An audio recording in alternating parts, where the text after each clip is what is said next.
October 15, 1927, 2:34 p.m. A modest kitchen on Chestnut Street, Philadelphia.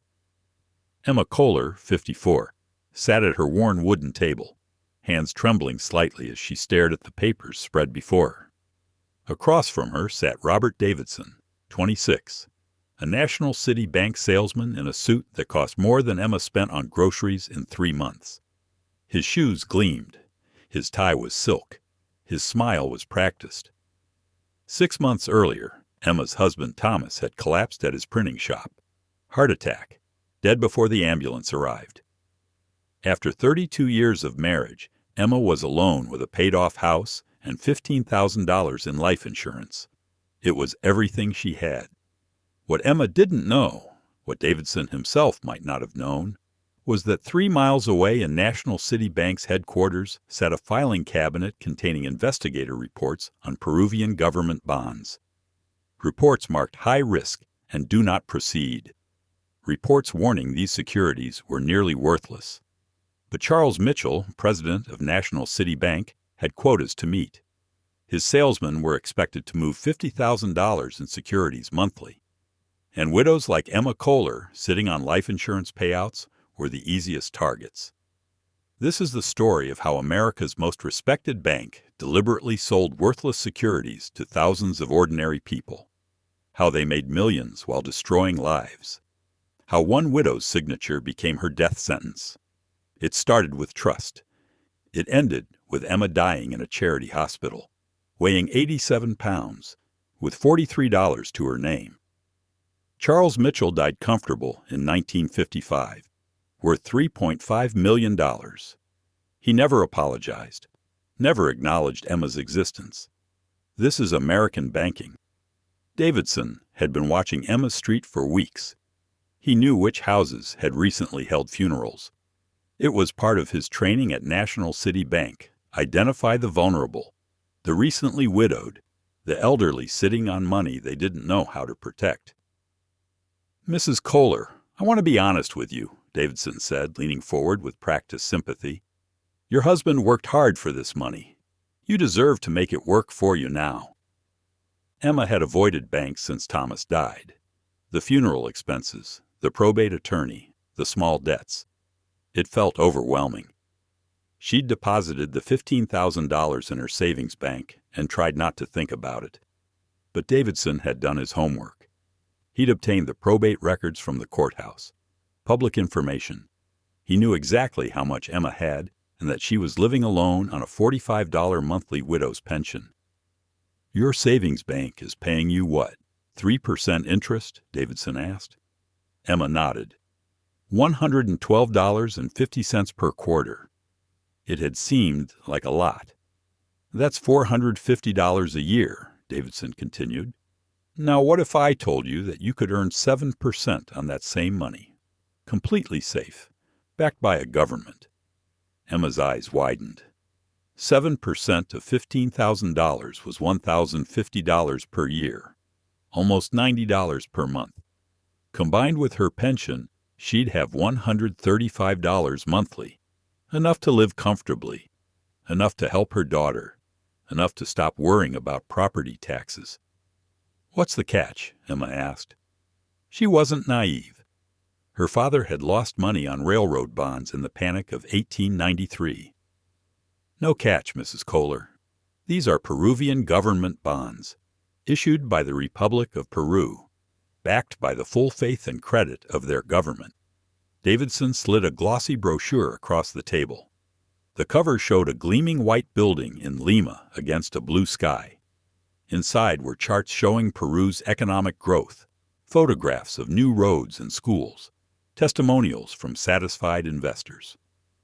What the brochure didn't show were the slums just outside the camera frame, the political instability, the fact that Peru's government revenue couldn't cover its existing debts, the widespread corruption.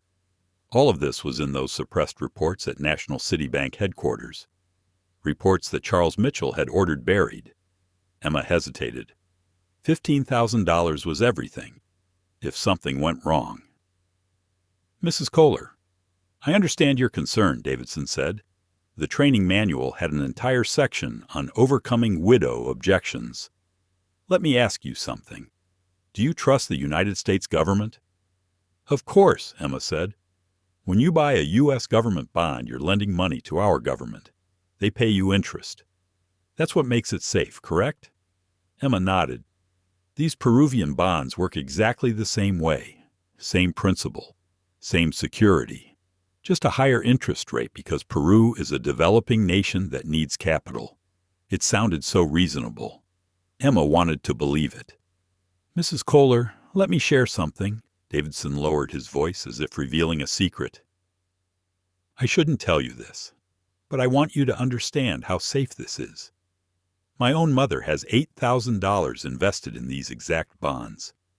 I would never recommend something to a client that I wouldn't recommend to my own family. This was a lie. Davidson's mother had nothing invested in Peruvian bonds. But the lie worked. And Mrs. Kohler, I need to be honest about timing. This offering closes Friday. Your neighbors, the Hoffmans, 2 houses down, the Sullivans across the street, they've already invested. I'd hate for you to be the only one on the block who missed this opportunity. Also a lie. But Emma didn't know that. She didn't want to be left behind. Didn't want to be the foolish widow too afraid to seize opportunity. Where do I sign? Emma asked. The contract was 16 pages of dense legal language, terms like bearer bonds and subordinated debt and sovereign obligation that meant nothing to Emma. Risk disclosures buried in paragraph 7 of page 11, written in language that would challenge a securities lawyer. Davidson flipped to the signature page. Initial here, here, and here. Sign at the bottom. Emma's hand shook as she signed. Emma Catherine Kohler. The same signature she'd used on her marriage certificate 32 years earlier. Excellent, Davidson said, gathering papers efficiently. We'll process this today. The bonds will be issued in your name within 10 days. You'll receive your first interest payment in January. He shook Emma's hand warmly. Mrs. Kohler, you've made a very wise decision. Your husband would be proud. After he left, Emma sat at the kitchen table for a long time, staring at her copy of the contract. She felt slightly sick, but she told herself it was just nerves. The young man had been so professional, so reassuring. He'd said his own mother had invested. It would be fine. It wouldn't be fine. 3 blocks away, Davidson entered the National Citibank branch on Market Street and dropped the signed contract on his supervisor's desk. $15,000. That's my October quota. Commission is $750. Nice work. Who's next? To understand what happened to Emma Kohler, you need to understand Charles Edwin Mitchell, born 1877 in Chelsea, Massachusetts, son of a mayor, graduated Amherst College with mediocre grades but exceptional ambition, spent a decade in sales, anything with a commission, discovered he had a gift for convincing people to buy things they didn't need. In 1916, Mitchell joined National City Bank as head of securities. The bank was conservative, boring. The securities division was a sleepy backwater. Mitchell saw potential. Not potential to serve customers. Potential to extract maximum fees from anyone naive enough to trust a banker. We are not in the banking business, Mitchell told his team in 1917. We are in the selling business. Our product just happens to be money. He began hiring aggressively. Not bankers, salesmen. Young, hungry men who needed money and didn't ask ethical questions. By 1920, he had 350 salesmen. By 1925, over 1,000. The training manual Mitchell developed was sociopathic genius. A 47-page document later entered into congressional evidence. Page 12. Create artificial urgency. The offering always closes Friday. The customer must believe they will miss out if they don't act immediately. Page 18. Appeal to social proof. Tell them their neighbors have already invested. People are herd animals, they will follow. Page 23. Bury risk disclosures in complexity. Provide the prospectus. The customer does not need to understand it. Most won't read it. If they ask questions, use technical language until they stop asking.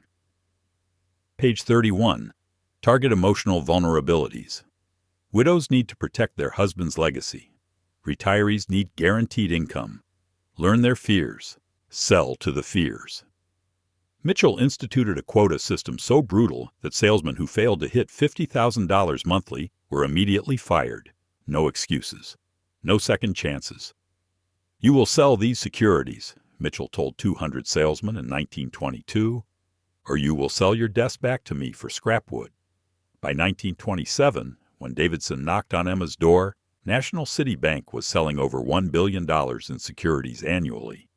Mitchell himself was earning over $1 million per year when the average American family earned $2,000. But many of the securities they sold were fundamentally worthless.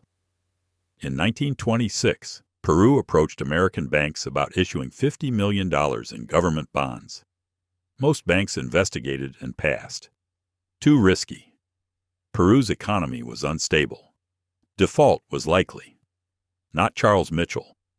He dispatched Herbert Delahunty to Lima to evaluate the opportunity. Delahunty spent 3 weeks in Peru and filed his report August 12, 1926. Peru's fiscal condition is extremely precarious. Government revenue is declining. Existing debt obligations already exceed capacity. Political situation is unstable. Corruption is endemic. Recommendation: under no circumstances should National Citibank proceed. Default probability within 5 years is approximately 85%. Mitchell read the report, called Delahunty into his office, and fired him on the spot. You were sent to find solutions, not problems. Clean out your desk. Mitchell dispatched a second investigator with clearer instructions. Find a way to make this deal work. This investigator produced a glowing report. Peru presents an excellent opportunity. Government is stable. Revenue outlook is strong. Risk is minimal. Recommendation: proceed. This report was fiction. But it was useful fiction. National Citibank proceeded to underwrite $90 million in Peruvian bonds. They increased the amount because salesmen needed more inventory. The sales materials were masterpieces of deception. Glossy brochures with carefully cropped photographs, cherry-picked financial data, risk disclosures in incomprehensible legal language. National City's salesmen hit the streets with a simple pitch: government bonds, 7% interest, safe as U.S. Treasuries. Every word designed to mislead. Between 1926 and 1928, National City sold $90 million in Peruvian bonds to roughly 50,000 American investors. Widows, teachers, shopkeepers, retirees, people with modest savings who trusted their banker. National City collected approximately $7.2 million in fees. Mitchell personally earned about $600,000 from Peruvian bonds alone. Davidson earned $750 from Emma. In 1931, Peru defaulted. American investors lost approximately $81 million, 90% of their investment. Emma's $15,000 became worth $1,100. Emma received her bonds in late October 1927. They looked impressive. Heavy paper, ornate borders, official seals. They looked valuable. The first interest payment arrived in January 1928, $262.50. Emma deposited it and felt relief. It was working. The young man had been right. Payments arrived in April, July, and October. By then, Emma had received $1,050 exactly as promised. She used the money to repair her roof, help her daughter, buy a winter coat. Small necessities. The January 1929 payment arrived on time. So did April's. July's payment was late. It arrived August 3rd with no explanation. October's payment never arrived. Emma wrote to National City Bank on October 25th, asking about her missing payment. The letter was polite, uncertain. She assumed it was a clerical error. The response, dated November 8th, was terse. Dear Mrs. Kohler, we regret to inform you that the Republic of Peru has temporarily suspended interest payments. This is a routine administrative matter and should be resolved shortly. Temporarily. Routine. Resolved shortly. All lies. Peru wasn't temporarily suspending payments. Peru was defaulting. The government was bankrupt. There was no money. There would never be money. But National City didn't want thousands of angry investors demanding answers. So they lied. Emma believed them. She had no reason not to. She tightened her budget, stopped helping her daughter, waited for payments to resume. They never did. October 24, 1929, the day the world changed. Emma knew something was wrong when her neighbor Mrs. Sullivan knocked at 7 a.m., crying. Mr. Sullivan worked at a brokerage. He'd left at 5 a.m. Called home at 6:30. The stock market was collapsing. He didn't know if he'd have a job by evening. Emma didn't own stocks, didn't understand the market. But she understood fear in a neighbor's voice. She turned on her radio. Every station carried the same news. The New York Stock Exchange. Chaos. Billions evaporating. Margin calls. Forced selling. Panic. Emma thought about her Peruvian bonds. Nothing to do with stocks. She told herself everything would be fine. She was wrong. The stock market crash wasn't just rich people losing paper wealth. It was systemic collapse that would destroy the entire economy. Banks that had lent on margin would face massive defaults. Companies would fail. Jobs would disappear. Government revenue would plummet. And countries like Peru, dependent on American investment and trade, would be devastated. Peru's economy was built on mining exports. When American industry collapsed, demand evaporated. Peru's mining revenue fell 70% between October 1929 and March 1930. The government tried to maintain bond payments. But with revenue collapsing and instability increasing, it was impossible. In August 1931, Peru formally defaulted. Emma received the notification in September 1931. Dear bondholder, the Republic of Peru has formally declared its inability to service its outstanding debt obligations. National Citibank regrets to inform you that your bonds are currently without value. Emma read it 3 times. She didn't understand the jargon, but she understood without value. Her $15,000 was gone. Emma had been living on her pension and bond interest. When payments stopped in late 1929, she tightened her budget, stopped buying meat except Sundays, wore the same 3 dresses, kept the heat low. But property taxes still came due. Utilities needed paying. Food cost money. She'd kept $800 in savings, her emergency fund. By January 1932, it was down to $340. By June 1932, gone. Emma was 59, living on $45 monthly, holding worthless bonds. She couldn't work. Chronic arthritis made her hands unreliable. Her daughter had 3 children and a laid-off husband. There was no help coming. Emma tried to sell the bonds. Visited 3 brokers. All said the same. We can't sell these. Nobody will buy them. She tried to trade them for food. The grocer looked at the fancy certificates and shook his head. Paper. Just paper. She wrote to National Citibank asking if there was any way to recover even a portion of her investment. The response came from a junior clerk. Dear Mrs. Kohler, National Citibank served as underwriter, not guarantor. We cannot assume responsibility for the issuing government's default. If you have questions about your investment decisions, you may wish to consult a financial advisor. Your investment decisions. As if Emma, a 54-year-old widow with an 8th-grade education, had made sophisticated investment decisions, rather than being deliberately manipulated by a trained salesman following a script. The Great Depression hit Philadelphia hard. By 1933, unemployment reached 27%. Soup kitchens fed thousands daily.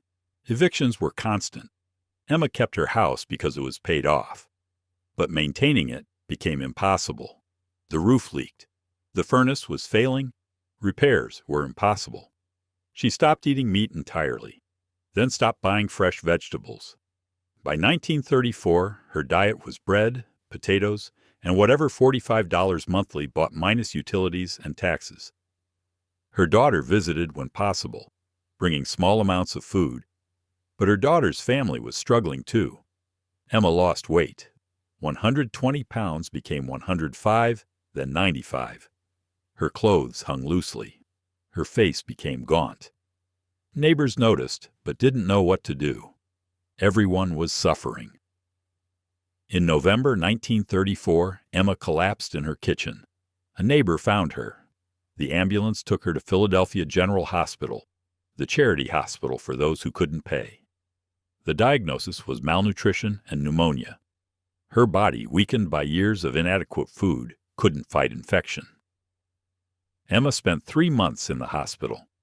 The nurses did what they could, but resources were limited. Too many patients, not enough medicine, not enough food. On February 3, 1935, Emma Kohler died. She was 58 years old. The death certificate listed cause of death as pneumonia, complicated by malnutrition. She weighed 87 pounds. Her estate consisted of a house with a leaking roof, furniture worth perhaps $50, and $43 in cash.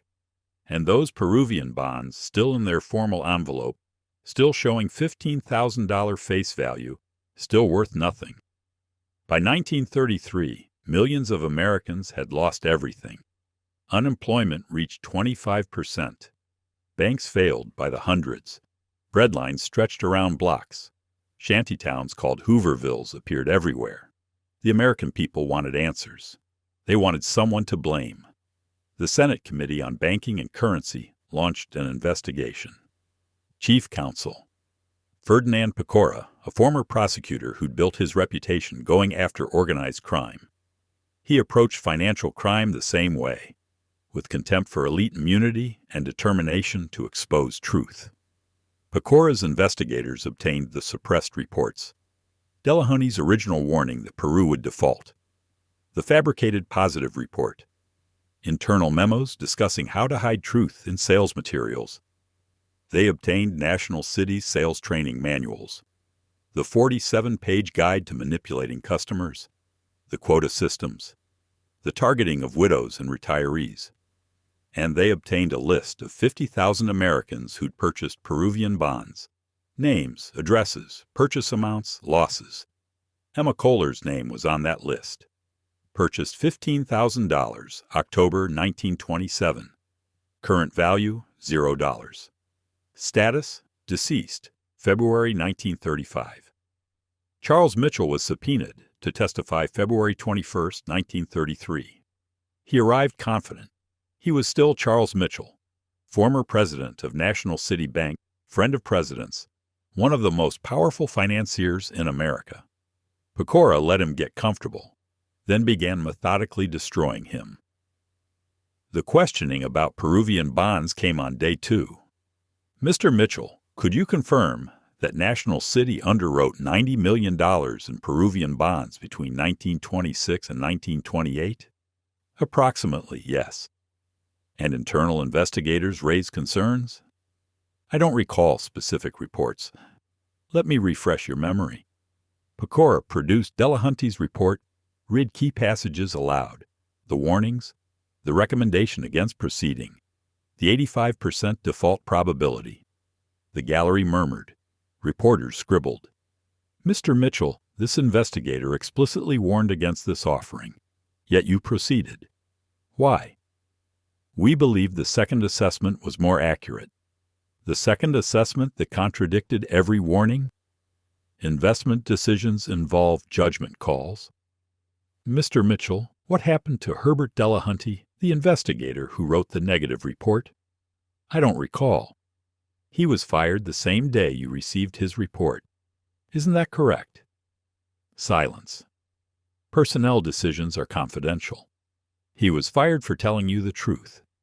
You then commissioned a report that told you what you wanted to hear. Isn't that reality? Mitchell's confidence was cracking. Sweat beaded on his forehead. Mr. Mitchell, I'd like to read from your sales manual, page 23. Pecora read the section about burying risk disclosures. about how customers don't need to understand what they're buying. Did your salesman use this manual when selling Peruvian bonds? That's taken out of context. Answer the question. Yes. So your salesmen were trained to deliberately obscure risks? We provided full disclosure in the prospectus. The 87-page prospectus in legal language requiring a securities lawyer to understand? That disclosure? Mitchell had no answer. Mr. Mitchell, I want to read names. Americans who purchased Peruvian bonds from National City. Pecora read from the list.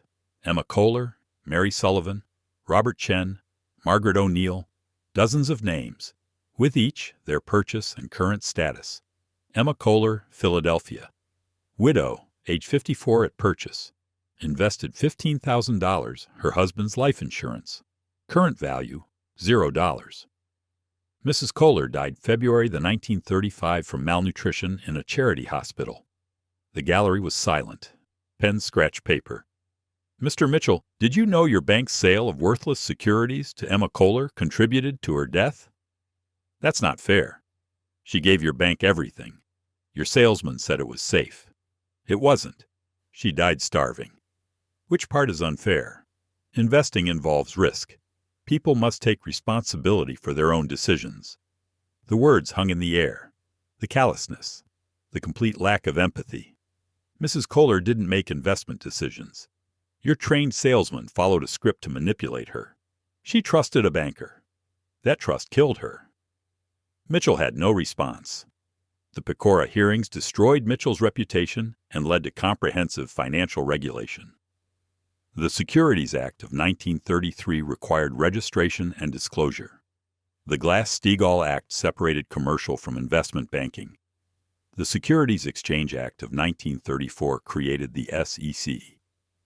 These laws were written because of men like Mitchell and victims like Emma. Mitchell was indicted for tax evasion. After a 3-week trial in 1933, he was acquitted on technical grounds. But it was a Pyrrhic victory. His reputation was destroyed. National City's board forced him to resign with no severance. He found work at a small investment bank, never regained prominence, never apologized. Mitchell died December 1955, age 78, in his Manhattan apartment. His estate was valued at $3.5 million. Emma Kohler died February 1935, age 58, in a charity hospital. Her estate was valued at $93. The Peruvian bond scandal wasn't isolated.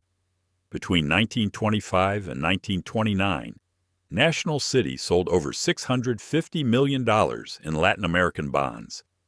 By 1935, 90% were in default. Total American losses, over $500 million. In today's dollars, $11 billion. Households affected, 150,000 to 200,000. These weren't wealthy investors. Average purchase was $8,000 to $12,000, years or decades of working family savings. Mitchell's personal profit from Latin American bonds, approximately $3 million, $52 million today. Amount Mitchell paid in restitution, $0. Criminal penalties, none. Civil penalties, none. Here's what should terrify you. The pattern hasn't changed. In the 1980s, S&Ls sold junk bonds to elderly investors. In the 1990s, banks sold internet stocks they knew were worthless. In the 2000s, banks packaged subprime mortgages into complex securities with AAA ratings. Each time identical. Create complex product. Obscure risks. Train salespeople to manipulate. Collect massive fees. Exit before collapse. Face no consequences. Emma's granddaughter Margaret was interviewed in 1985, 50 years later. Do you know what bothers me most? It's not that the banker got away with it. It's that nobody learned. They passed laws, then repealed them. Glass-Steagall, the main protection. Gone in 1999. Less than 70 years. One lifetime. My grandmother died weighing 87 pounds because she trusted a man in a nice suit. Today, right now, there's another grandmother signing papers she doesn't understand, because another man in a nice suit says he wants to help. Nothing changed. Nobody learned. Margaret was right. Glass-Steagall repealed 1999. 9 years later, 2008. Same banks, same fraud, same legal but not ethical defense. Emma Kohler is buried in Mount Peace Cemetery, Philadelphia. Section D, Plot 47. Small headstone paid for by her daughter. Emma Catherine Kohler, 1876 to 1935. Beloved wife and mother. What it doesn't say, killed by a banker's lies. Died with $43 while the man who took her money died a millionaire. Charles Mitchell is buried in Westchester County, New York. No monument, no marker. His family wanted no reminder. I visited both graves while researching this.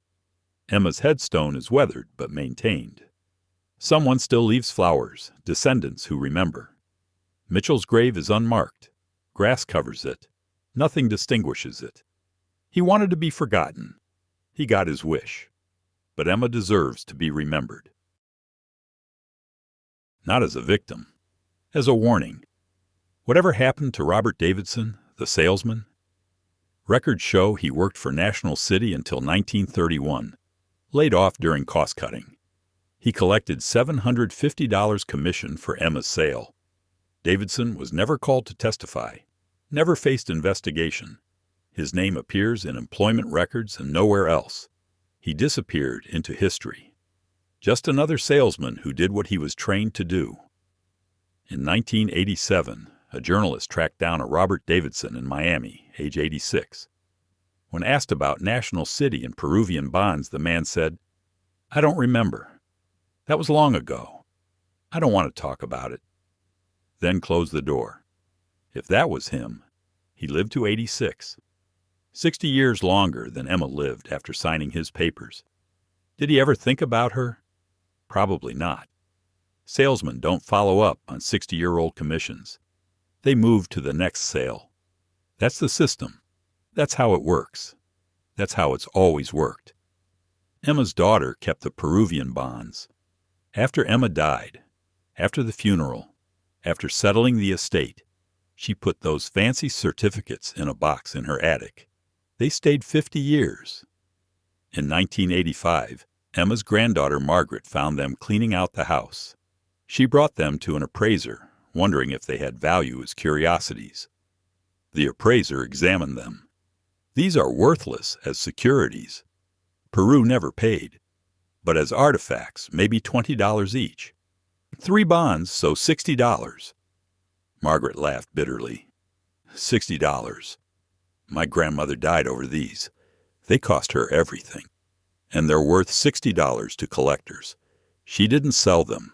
She donated them to Philadelphia History Museum with a letter explaining who Emma was, what happened, how these papers killed her.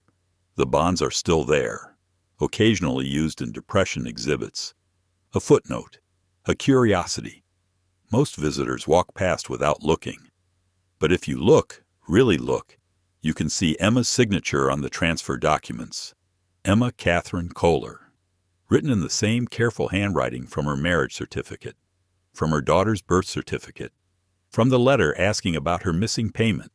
That signature is all that's left, a name in ink on a worthless bond. October 15, 1927.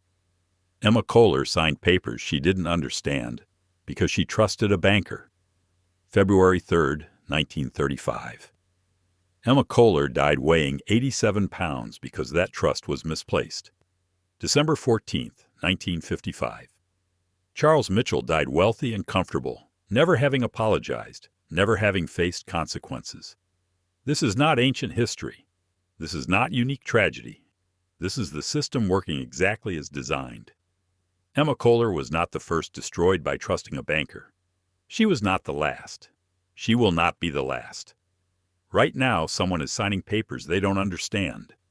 Someone is trusting a person in a suit who talks smoothly. Someone is handing over money they can't afford to lose. And when it collapses, because it always collapses, will express shock. Hold hearings, promise reform, pass laws, then we'll forget, repeal the laws. Decide regulations are burdensome. Trust the market to self-regulate, and someone else will die, like Emma died, alone, broke, weighing 87 pounds, holding worthless papers with official seals. The names change, the products evolve, the scale increases, but the pattern remains constant. Emma Kohler trusted Wall Street. It killed her. Learn from her. Question everything. Trust no one who profits from your trust. Read what you sign. Understand what you buy. Protect what you have. Because if you don't, there's a Charles Mitchell out there right now who will take everything you own and sleep perfectly well afterward. Emma couldn't warn you. She died in 1935. But her story can. Listen to it.